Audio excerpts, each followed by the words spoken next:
I'm going to get to my 7th birthday in 8 months instead of 12. It's like you can't even do that. Right.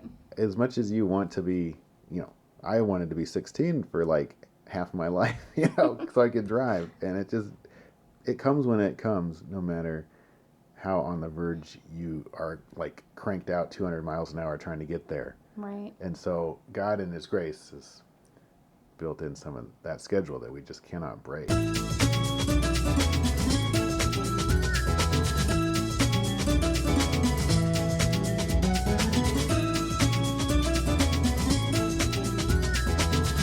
Hey, everybody, and welcome to Epic Everyday. I'm Liz Frerichs, and this is my husband, Evan. Happy Friday.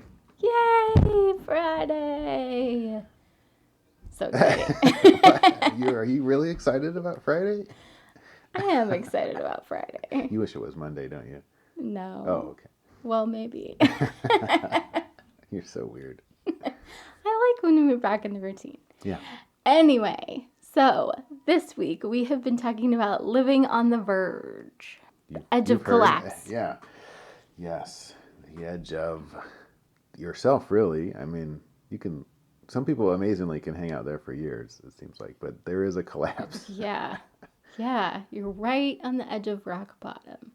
Or on the falling down into rock bottom. Yeah. The hectic, I mean, it has a lot to do with business, but it's more of that attitude of like, go and do everything.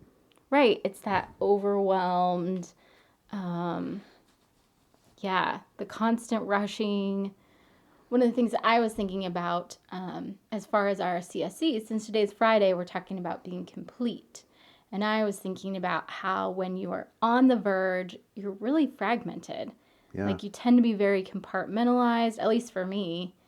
And I tend to be so focused that I'm only using parts of my personality, if that makes sense. Mm-hmm. Like I don't use my whole self. Right. Well, and the things you're doing aren't towards completeness. They're towards whatever you've got hyper focus on. It's like, Right. Get that done. And it removes the context of why is it even important to get that so done right now? Right. I mean, but who cares? Let's just get it done because I'm in freak out mode. Chicken with its head cut off mode. Yeah, I guess. Do they get much done? Yeah, I think that's right. We tend to forget that being complete, and we see this in life all the time, but it takes time. I think when we are on the verge and we're neglecting complete, it's because we're trying to speed up the process too much. Oh, yeah. And I think we need to give it takes grace to not dive into that. But, it takes time. Life's a journey. We see this, whatever I'm driving for, if, like I was saying with that, like the hyper focus on one thing, even if I get that complete, the whole whatever, my life in general is not, like, it's still fragmented. I like that word, like you said. Yeah, and I think it's interesting because you usually complete that thing and then there's the next thing. Yeah. Like it's a mindset thing, that constant rush, that being on the verge, like we're talking about, that overwhelm has more to do with how you view things than on how things actually are. Mm-hmm. Yeah, I was making the distinction when I was thinking about this between personal success, and I think that's the verge in this case, where it's like, well, the thing I need to get done today, who cares about anything else, is XYZ, versus unity, or completeness, like where your life as a whole is kind of moving forward, or or your family's life, or your organization at your job, or there's all these different layers where unity is important. And if we're living on the verge, it's just us versus the world, plowing on ahead, and who cares about if you're dragging me down, then forget about it. I'm going on. So anyway, lack of unity is pretty devastating. Yeah. Within ourselves, in our relationships. Yeah, definitely. I also think multitasking was something that came up for me when I was thinking about being complete versus being on the verge. And there's this exercise in, I don't even remember what book it was in, but where you write down your ABCs and your 1, 2, 3s. Oh, And yeah. so, but the way you write it is you go A1, B2, C3, and you time yourself doing that all the way through the alphabet. And then you write down A, B, C, D, F, G all the way through the alphabet, and then 1 through 26. And you time yourself. And it's amazing how much faster it is to just write the alphabet than write the numbers. Because your brain kind of just stays in one gear. But our society has so, I don't know what the word is. Like we've convinced us that multitasking's good? Or yeah, like we've so put it on a pedestal that like, ooh, you should multitask. It's amazing. It will totally help everything in your life. Yeah. But the fact is that less focus and less kind of that completeness, you're only bringing part of yourself, part of your brain to any certain task versus being focused. Yeah. And really not the hyper focus, but I'm bringing my whole self to bear on this problem kind of focus. Yeah. Well, and it even takes intentionality to, like, if your task for today was to write the numbers 1 through 26 and the letters A through Z, you'd get it done quicker if you did the letters and then the numbers, right? So knowing that, being able to think ahead and be like, how is the best way to do this? Because, Yeah.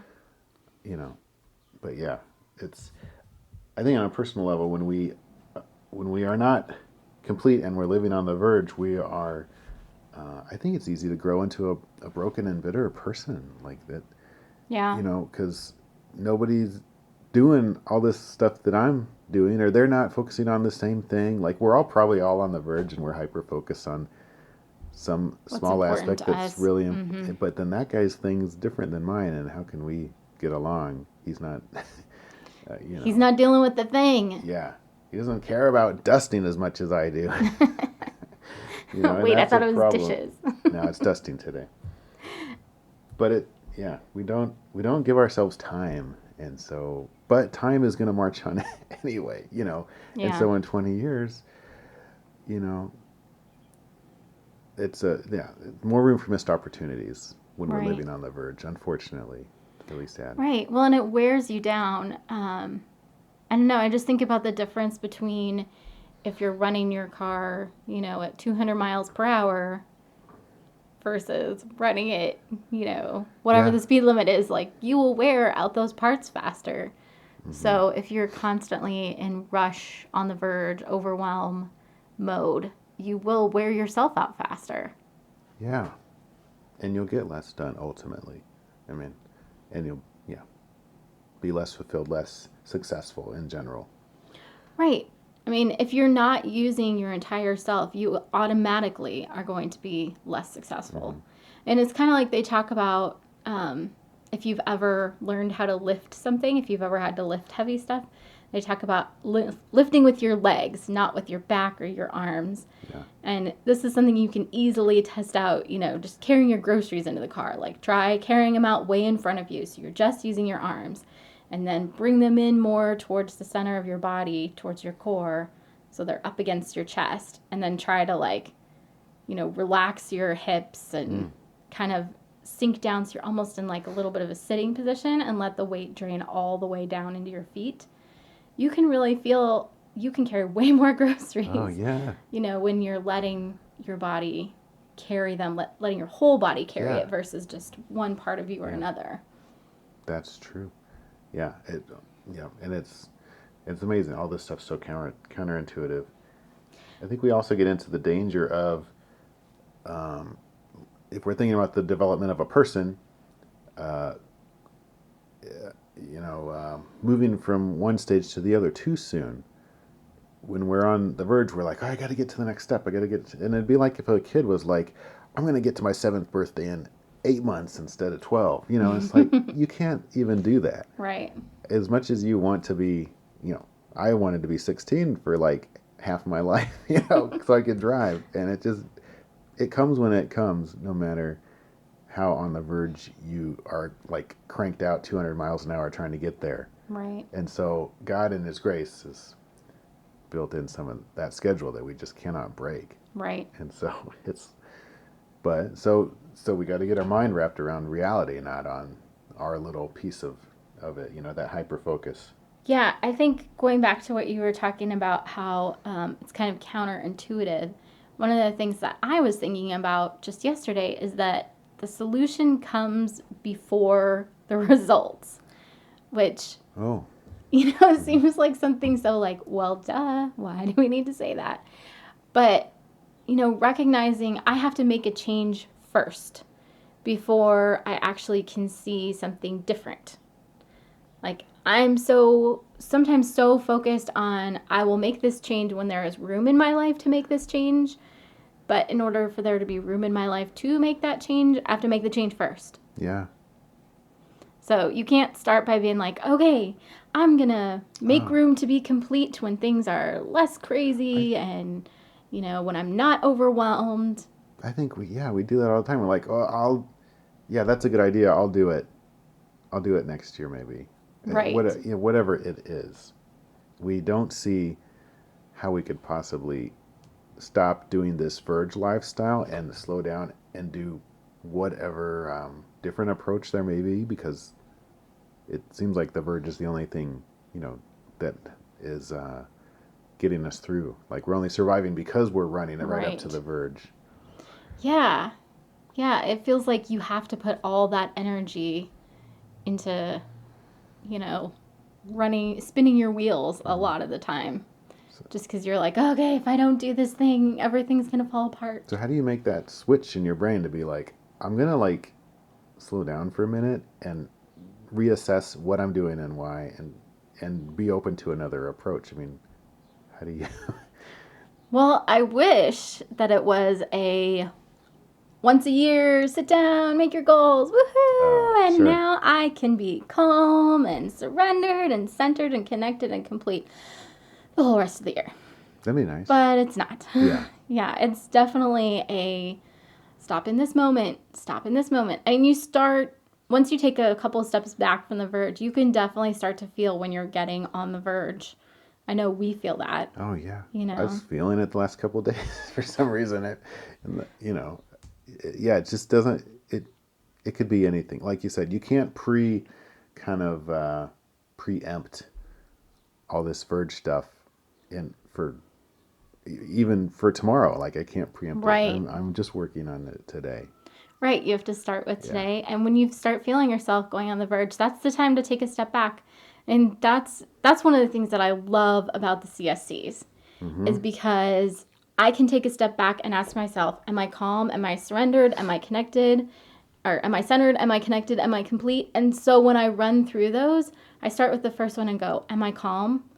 Usually not. Yeah. So then I start by being like, okay, take a deep breath. Okay. Remember who God is. Okay. Now I'm calm. Am I surrendered about this thing? Oh, well, actually, no, I have my own agenda. So Mm-hmm. I'm going to pray my way through that. Am I centered? Am I using my whole self? Like, am I moving out of the essence of who I am? Maybe not. Maybe this task doesn't actually need done at all. And as you work your way through the CSCs, it really forces you to slow down in different ways. Even though they're very similar, Yeah. the nuances I've found are really helpful for kind of pounding that into your Mm-hmm. life, That's why there's five of them, not just one. Right. Yeah. Yeah. And it's so short. Like, once you have them memorized, you just run through them. Yeah. You can stop in any moment. And I love how they can transform your moment in your day. Mm-hmm. Yeah. I think one of the things that to even get to that point where I'm like, I'm going to take a little CSC's inventory right now, is there's got to be self grace, because you're Yeah. stepping away from that really important stuff, that Verge thing, whatever it is, and you're saying, okay, I'm gonna. This might take 5 minutes. It might take 2 minutes. It might take 15 minutes, and you feeling so unproductive. But it's you. So you've got to be like, I'm giving myself permission to do this right now. Right. And the more you practice, the more I don't know, the more important that starts to feel. Right, And because you get so much more done. I mean, that's the thing that's been incredible to me is applying the CSCs have totally changed my life from being in constant overwhelm and feeling like I never got anything done. I mean, Yeah. I feel like I spent a good 20 years just rushing, trying to like get from one thing to the next, always having hundreds of things on my to-do list. And then suddenly, once I started applying the CSCs, I had extra time in my life. I had space to breathe and I was getting more done. Yeah, it's bizarre. Yeah, but it's amazing. And we can't get discouraged with the repetitive nature of it because that's just life. I mean, I think like when I walk, I'm trying to Tai Chi walk every time I do it, and I feel like I know how to do it, and I need to do it better. Well, and Tai Chi walk, just real quick, for anybody that doesn't know what that is, it's where you are completely balanced in one leg. You put your next It's foot walking out. in the CSCs, really. Right. It's a but physical manifestation. Uh-huh. Yeah. So you're completely balanced in one foot, and then you set your other foot out, and you put no weight in it. So you should be able to pick it back up. You can You should be able to move it stop around. during any step, even if your leg's out, and Right. you're not going to fall over Right. because you're in one leg at a time. Yeah. Well, I mean, when you move your center forward, you're like in both legs for a little bit, and then you're all the way in the next one. Yeah. And empty in the anyway. Yeah, but or like riding a bike.